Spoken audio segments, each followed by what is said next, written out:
दोस्तों जय हिंद जय भारत। मैं मदन लाल आज़ाद, संस्थापक संयोजक ठगी पीड़ित जमाकर्ता परिवार और all India bike book taxi union. आज दिनांक 5 जुलाई 2024 को आपके समक्ष प्रस्तुत हूँ राजधानी दिल्ली से कुछ बड़ी खबरें, खास समाचार आप सबको बताने के लिए।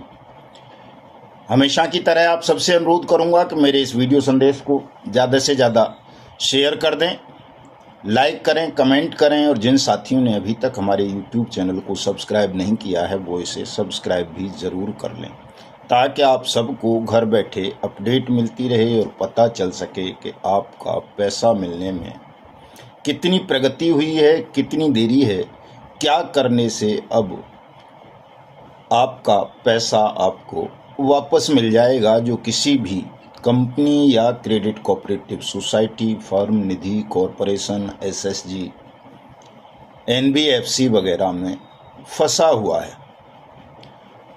तो ये तमाम जानकारियों के लिए ये है हमारा यूट्यूब चैनल साथियों। और हमारा ये चैनल कोई प्रोफेशनल चैनल नहीं है। हम ठगी पीड़ितों से संबंधित बातें ही, समाचार ही अपने चैनल पर बताते हैं। इसलिए देश के तमाम ठगी पीड़ितों का ये उत्तरदायित्व तो बन जाता है कि वो अपनी समस्या को शासन, प्रशासन, देश दुनिया तक पहुंचाने के लिए इस चैनल को सब्सक्राइब किया करें और मेरे वीडियो संदेश को ज़्यादा से ज़्यादा शेयर भी किया करें। इसे फ़र्ज मान करके तमाम साथी किया करें, ताकि जल्दी से जल्दी हम भुगतान की समस्या से मुक्ति प्राप्त कर सकें और साथ साथ हमारा कानूनी, सामाजिक, धार्मिक और आर्थिक ज्ञान भी बढ़ता रहे। आज कई अच्छी खबरें हैं। एक तो सबसे पहले तो देश की सबसे बड़ी ठग कंपनी सहारा इंडिया परिवार के जो लखनऊ में कपूरथला हाउस है और जो उनका हेडक्वार्टर था, वहाँ एक इनकी जो अपनी हमारा क्रेडिट कोऑपरेटिव सोसाइटी है सहारा वालों की, जो कलकत्ता से रजिस्टर्ड थी, उसमें ईडी की लगातार छापामार कार्रवाई चल रही है और उसमें बहुत सारे दस्तावेज और तथ्य ईडी ने जब्त कर लिए हैं। जल्द ही बहुत बड़ा खुलासा होगा। और साथियों, दूसरी और एक बढ़िया खबर, बहुत अच्छी, साइंस सिटी स्कैम को लेकर के आई है कि साइंस सिटी स्कैम के मामले में इलाहाबाद हाई कोर्ट ने, ईडी की जो कोर्ट है, चूँकि ईडी ने लगभग, अगर हम बाजार मूल्य की बात करें तो 800 करोड़ रुपए की प्रॉपर्टीज साइंस सिटी की जब्त कर रखी हैं। उन प्रॉपर्टीज को बेचकर जो निवेशक हैं, जिनका पैसा साइंस सिटी स्कैम में डूबा हुआ है, उनका पैसा कोर्ट कार्रवाई कंप्लीट होने से पहले ही वापस करने का निर्देश इलाहाबाद हाई कोर्ट ने दे दिया है। और ये फैसला अपने आप में एक अभूतपूर्व फैसला है साथियों। तो चूँकि ईडी सेंट्रल एजेंसी है और ईडी तमाम ठग कंपनी और ठग क्रेडिट कोऑपरेटिव सोसाइटीज़ की प्रॉपर्टीज़ को आमतौर पर जब्त करती रहती है। कोई भी आर्थिक अपराध अगर देश में होता है तो उसकी जब एफआईआर पुलिस में या सीबीआई में दर्ज होती है तो ईडी भी उस पर साथ साथ काम करने लगती है।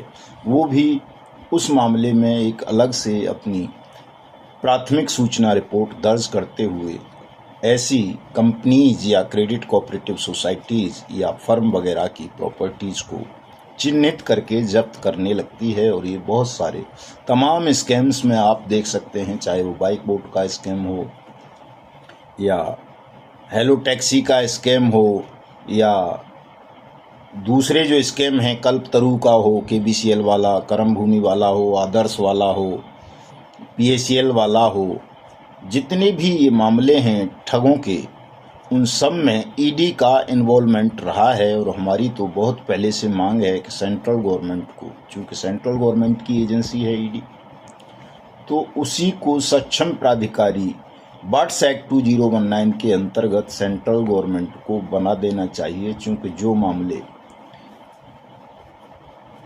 इंटर स्टेट हैं, बहुत सारे, मतलब मल्टी स्टेट हैं, जिनमें बहुत बड़े पैमाने पर धन का लेन देन हुआ है, हज़ारों सैकड़ों करोड़ का, उन मामलों को सेंट्रल गवर्नमेंट को, सेंट्रल इन्वेस्टिगेशन एजेंसी को रेफर करने का प्रोविज़न ये जो हमारा भुगतान की गारंटी का अधिकार अधिनियम है, अनियमित जमा योजनाएं पाबंदी अधिनियम 2019, इसमें भी ये प्रावधान किया गया है कि जो इस तरह के मामले हैं उनको सेंट्रल एजेंसीज को सक्षम प्राधिकारी रेफर कर दें ताकि सेंट्रल गवर्नमेंट उनमें इन्वेस्टिगेशन कराए, जब्ती कराए, कुर्की कराए, नीलामी कराए और अपना बट्स एक्ट अथॉरिटी अपॉइंट करके निवेशकों से आवेदन आमंत्रित करके उनके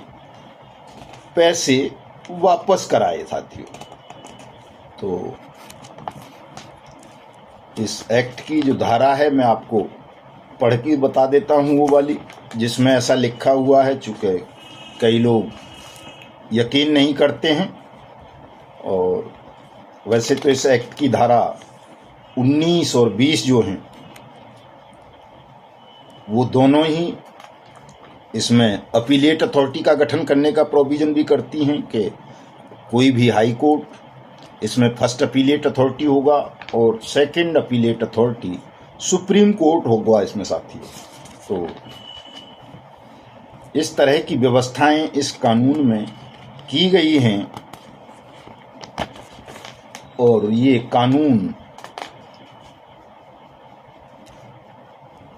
इस तरह का कानून है जो एक व्यापक तंत्र जिसे स्वयं सरकार ने और संसद ने बताते हुए देश के प्रत्येक ठगी पीड़ित जमाकर्ता परिवार को उसकी जमा राशि की 2 से 3 गुना भुगतान की गारंटी दी है, और ये कहा है कि 180 दिन में सरकार वापस करेगी आपका पैसा। इसीलिए मैं बार बार कहता हूं कि तमाम साथी इस कानून के अंतर्गत अपना अपना आवेदन क्लेम ज़रूर फाइल कर दें, चूँकि ऐसा नहीं है जैसा कि कुछ लोग बहकाते हैं कि आपका पैसा नहीं मिलेगा। निश्चित रूप से आप सबका पैसा मिलेगा, लेकिन आपको इस एक्ट के अंतर्गत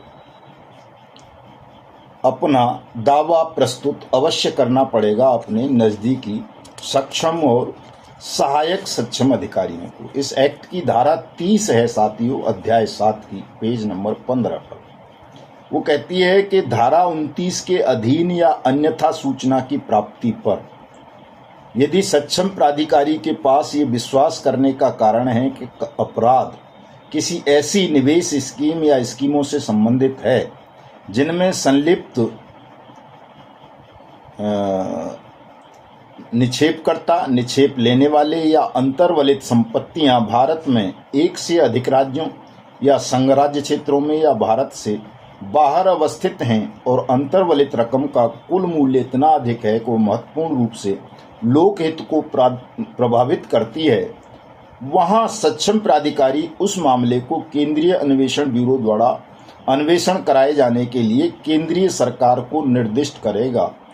और उपधारा 1 के अधीन सक्षम प्राधिकारी द्वारा दिए गए प्रतिनिर्देश को दिल्ली विशेष पुलिस स्थापना अधिनियम 1940 की धारा 6 के अधीन राज्य सरकार की सहमति समझा जाएगा। यानी सक्षम अधिकारी को किसी हाई कोर्ट, सुप्रीम कोर्ट या चीफ मिनिस्टर या चीफ सेक्रेटरी से परमिशन लेने की आवश्यकता नहीं है। अगर वो रिकमेंड कर देगा तो उसकी रिकमेंडेशन पर ही सीबीआई इस केस को अपने हैंड ओवर लेकर के आगे की कार्रवाई करेगी साथियों। ये इसमें बताया गया है धारा 30 में, इसको पढ़ भी लिया करें आप लोग। और बिना वारंट के प्रवेश, तलाशी और अभिग्रहण करने की शक्ति भी ये कानून सक्षम और इन्वेस्टिगेशंस ऑफिसर्स को देता है। हमारा जो प्रयास आंदोलन चल रहा है साथियों वो सफल होता जा रहा है। निश्चित रूप से चारों तरफ से अच्छी अच्छी सूचनाएं मिल रही हैं। हमारे साथियों में इतनी ऊर्जा, इतनी शक्ति, इतना साहस पैदा हो गया है कि उन्होंने देश की सरकार को, राज्यों की सरकारों को 31 जुलाई तक भुगतान न करने की स्थिति में असहयोग आंदोलन की लिखित चेतावनी ज्ञापनों के माध्यम से देनी आरंभ कर दी है। 2 जुलाई से ज्ञापन कार्यक्रम चल रहा है, पूरे पखवाड़े चलेगा 16 जुलाई तक। जिन साथियों ने अभी तक ज्ञापन नहीं दिए हैं वो ज्ञापन मेरी फेसबुक आईडी से ले लें, हमारी वेबसाइट तपजप.in से ले लें, व्हाट्सएप ग्रुप से ले लें, हमारे किसी पदाधिकारी से मांग लें और अपने अपने क्षेत्रों में तहसील स्तर पर, जिला स्तर पर, राज्य स्तर पर, संभाग स्तर पर ज्ञापन अवश्य दे दें साथियों, ताकि आपकी आवाज़ बहुत तेज़ी के साथ सरकार तक पहुंच सके और सरकार गंभीरतापूर्वक आप सबका भुगतान वाट्स एक्ट 2019 के अंतर्गत करे। साथियों, एक चीज़, दो चीज़ें और मैं आपको बड़ी महत्वपूर्ण बताना चाहूँगा। आप सोचते होंगे कि यार कई बार इधर उधर की बातें बता देते हैं। वो इधर उधर की बातें नहीं होती हैं, वो सब आपके काम की बातें होती हैं। उनसे भी आपके भुगतान के आंदोलन को बल मिलता है और आपकी समझ सही मायनों में विकसित होती है। ये जो मैं इधर उधर की कई बार जो खबरें बताता हूँ आपको, वो आपके ध्यान को केंद्रित करने के लिए, आपके मन मस्तिष्क को मजबूत करने के लिए बताता हूँ, और साथ साथ आप ये समझ सकें कि प्रकृति भी आपके साथ है, ईश्वर भी आपके साथ है। केवल कानून भर आपके साथ नहीं है, आपके साथ और भी दुनिया भर की चीज़ें हैं जो आपको इस लड़ाई में विजय दिलाने में काम करेंगे। हिंदुस्तान में मोदी सरकार ने, भारतीय जनता पार्टी ने अभी पिछले दिनों नारा दिया था 400 पार का। हमने भी उस नारे का समर्थन किया था, आह्वान किया था कि 400 पार दो। चूँकि मोदी जी देश को विश्व की तीसरी अर्थव्यवस्था बनाने का वायदा कर रहे थे, आप सबके भुगतान का वायदा कर रहे थे। और विश्व की तीसरी अर्थव्यवस्था अगर देश को बनना है, भारत को, तो उसके लिए बहुत ज़रूरी है कि सबसे पहले ठगी पीड़ितों का भुगतान किया जाए। ठगी पीड़ितों का भुगतान नहीं होगा तो तीसरी अर्थव्यवस्था बनकर के भी भारत नकली झंडे भले हिलाता रहे, वास्तव में वो तीसरी अर्थव्यवस्था नहीं बन पाएगा। तीसरी अर्थव्यवस्था बनाने के लिए हिंदुस्तान को ये बहुत ज़रूरी है कि तमाम देश के करोड़ों ठगी पीड़ितों का भुगतान हो और जितने भी ठग हैं उन सब के खिलाफ सख्त से सख्त कार्रवाई हो। भारतीय न्याय संहिता की धारा 111 है। इस तरह के संगठित आर्थिक अपराधियों को मृत्युदंड का प्रावधान करती है, अभी हुई है। ये जो नई भारतीय न्याय संहिता 2023 आई है, उसमें ये प्रोविज़न है। जो नई भारतीय नागरिक सुरक्षा संहिता आई है, उसकी भी एक धारा है, वो 60 दिन में ठगी पीड़ितों के भुगतान का दावा करती है, वायदा करती है, सरकार की ओर से वचन देती है। तो अगर हम इन तमाम चीज़ों को साथ साथ लेकर के अब चलेंगे, भारतीय न्याय संहिता 2023 का आना, मोदी सरकार का 400 पार ना होकर के कमज़ोर हो जाना, और आज उस देश में जो सारी दुनिया को संचालित करता है, जिसकी सारी दुनिया गुलाम रही, हम तक गुलाम रहे, जिसके 250 साल, अंग्रेज़ों का देश जिसे कहते हैं, ब्रिटेन, इंग्लैंड, वहाँ एक गजबनाक चमत्कार हो गया साथियों। 400 पार वहाँ हो गया, और किसने किया? लेबर पार्टी ने। लेबर पार्टी वहाँ 14-15 साल से सत्ता से बाहर थी। आप में से बहुत लोगों को पता नहीं होगा कि जब हिंदुस्तान आज़ाद हुआ था तो लेबर पार्टी की ही सरकार थी ब्रिटेन में, इसलिए आज़ाद हो गया था। अन्यथा जो कंजर्वेटिव हैं, दूसरे वाले जो हैं, वो कभी भारत को आज़ादी नहीं देते। लेकिन सौभाग्य की बात है कि उस वक्त जब भारत आज़ाद हुआ तब वहाँ लेबर पार्टी की सरकार बन गई थी, और उन्होंने न केवल भारत को बल्कि सारी दुनिया में जितने भी उनके उपनिवेश थे या गुलाम देश थे, उन सबको आज़ादी देने की घोषणा कर दी थी। तो ये भी एक बड़ा शुभ संकेत आपके पक्ष में है कि उस ब्रिटेन में अब लेबर पार्टी की सरकार बन गई है। और जहाँ जहाँ जिन जिन मुल्कों में इस तरह की हरकतें होंगी कि वहाँ शासन पर बैठे हुए लोग अपने ही बनाए हुए कानूनों का उल्लंघन करेंगे, उनका पालन नहीं करेंगे, जनता के साथ अन्याय करेंगे, शोषण करेंगे, उनको भ्रमित करते रहेंगे, तो ऐसी सरकारों को ब्रिटेन से अब मदद मिलना बड़ा मुश्किल हो जाएगा। और बिना ब्रिटेन की मदद के संसार में, मुझे नहीं लगता, संसार में नहीं तो कम से कम जो ये कॉमनवेल्थ राष्ट्र हैं, जिनमें हमारा देश भी शामिल है, जो कॉमनवेल्थ कंट्रीज़ हैं, उनमें बिना ब्रिटेन की सहमति के, बिना उसके सहयोग के, समर्थन के, कोई भी सरकार ठीक से आज भी कुछ नहीं कर सकती। कहने को तो सब कहते हैं हम सार्वभौमिक हैं, हम ये हैं वो हैं, लेकिन सच्चाई यही है साथियों कि आज भी ब्रिटेन कॉमनवेल्थ मुल्कों को डोमिनेट करता है, जिसमें हम भी सम्मिलित हैं। हमारे भी बहुत सारे मामलों में ब्रिटेन का प्रभाव रहता है, असर पड़ता है। और यदि आज वहाँ लेबर पार्टी की सरकार बन गई है, वो भी 400 पार वाली, तो ये हिंदुस्तान के लिए भी शुभ है। वहाँ की नई सरकार को, वहाँ के नए प्रधानमंत्री को, जो एडवोकेट भी हैं कीर स्टामर साहब, उनको मैं बधाई देता हूँ, शुभकामनाएं देता हूँ और उम्मीद करता हूँ कि वो अपने प्रभाव का सदुपयोग करते हुए कम से कम हमारे भारत में ठगी पीड़ितों के भुगतान के लिए अपने प्रयास अवश्य करेंगे। चूँकि हमारे देश की संसद ने कानून बना दिया ठगी पीड़ितों के भुगतान का 5 साल पहले 2019 में, गारंटी दे दी कि हम आपको 2 से 3 गुना पैसा वापस करेंगे, आप आवेदन करो। लेकिन उस कानून पर हमारी सरकार, चाहे वो केंद्र की हो या राज्यों की, गंभीरतापूर्वक काम नहीं कर रही हैं और हम इसके खिलाफ काफ़ी लंबे समय से आंदोलन कर रहे हैं और हमारे आंदोलन की भी लगातार अनदेखी की जा रही है, जो लोकतंत्र के लिए शुभ संकेत नहीं है। तो ये बहुत बड़ी खबर है, इसके महत्व को आप सबको समझना है और इसका विशेष प्रभाव पड़ेगा जो ये आज ब्रिटेन में हुआ है साथियों।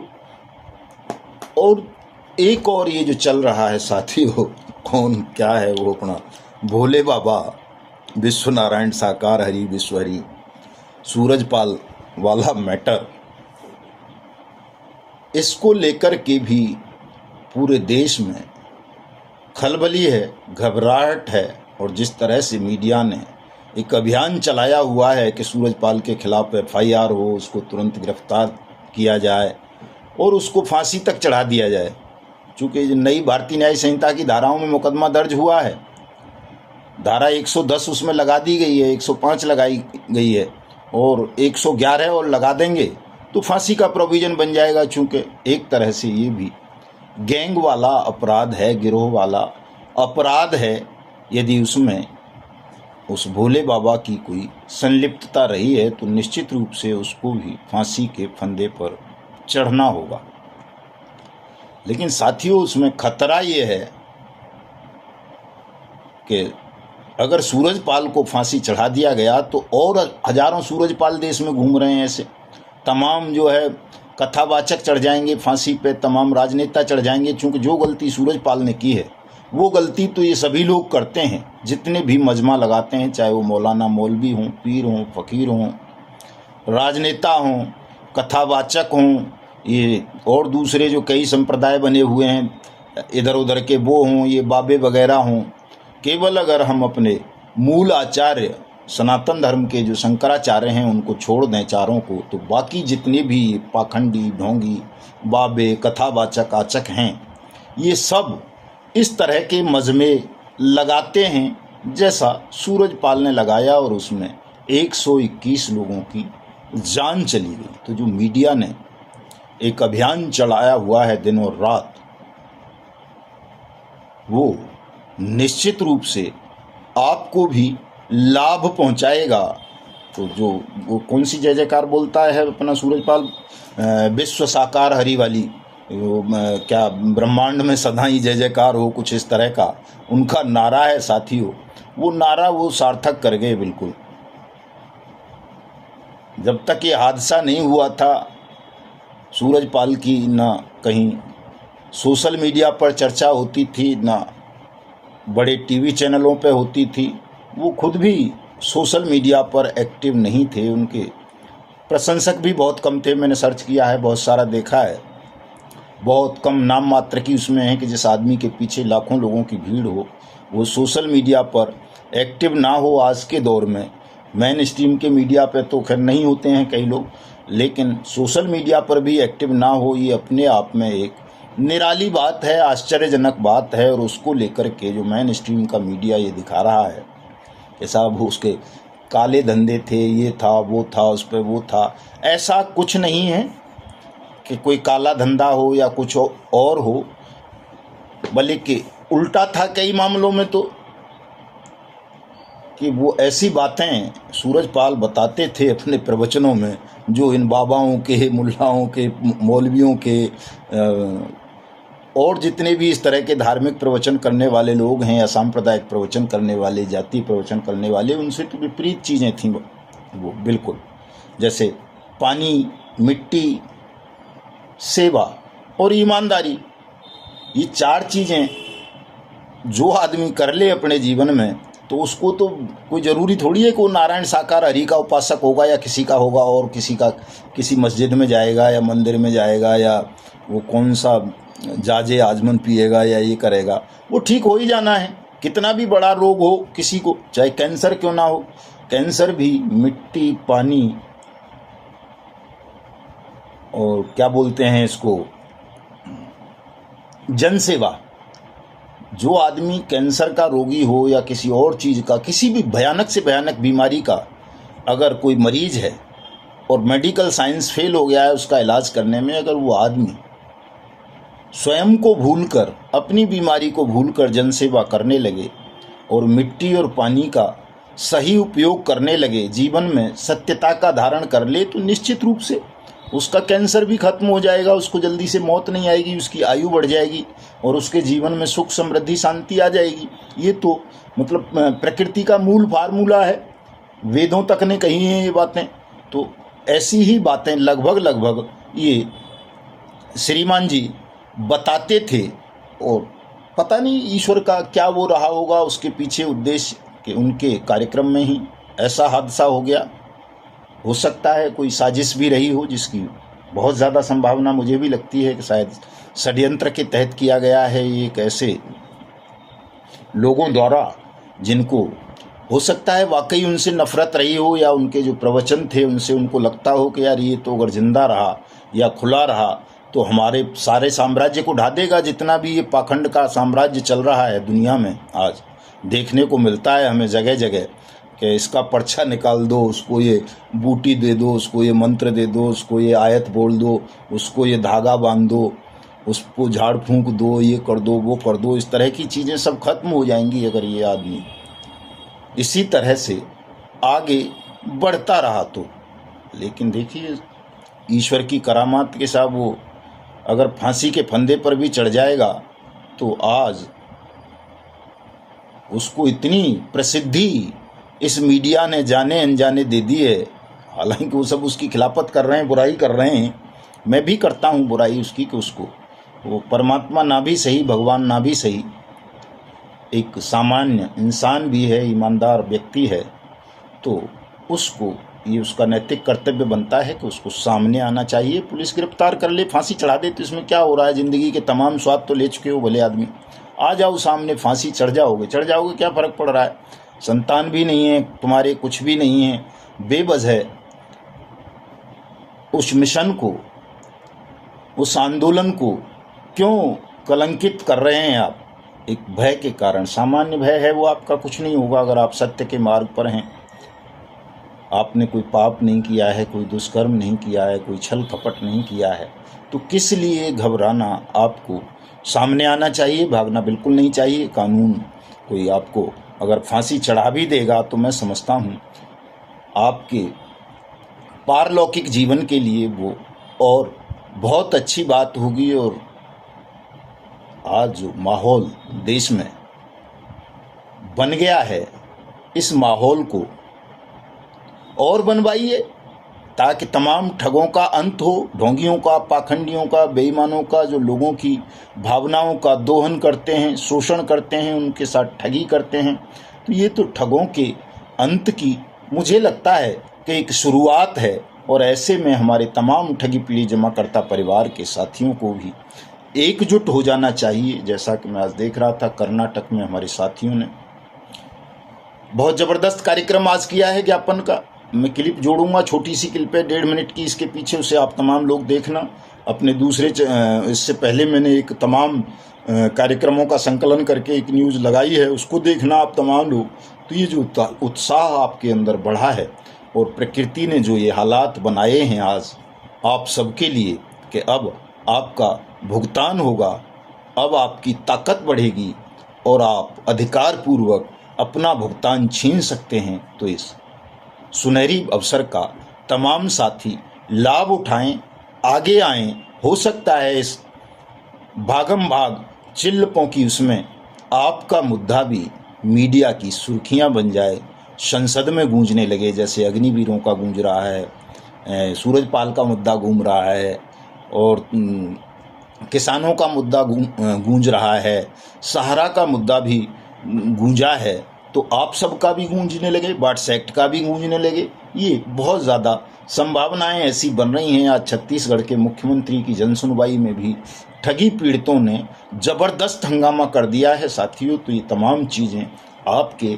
हित में हो रही हैं। आप सब 31 जुलाई की तन मन धन सब तरह से तैयारियां कीजिए और 31 जुलाई को दिल्ली के न केवल जंतर मंतर को बल्कि पूरे लुटियन जोन को जाम कर दो साथियों। वो अपनी ताकत दिखा दो सरकार को कि अब अगर सरकार ने इस एक्ट की अनुपालना में एक क्षण का भी विलंब किया तो हम सरकार को शासन चलाना दूभर कर देंगे।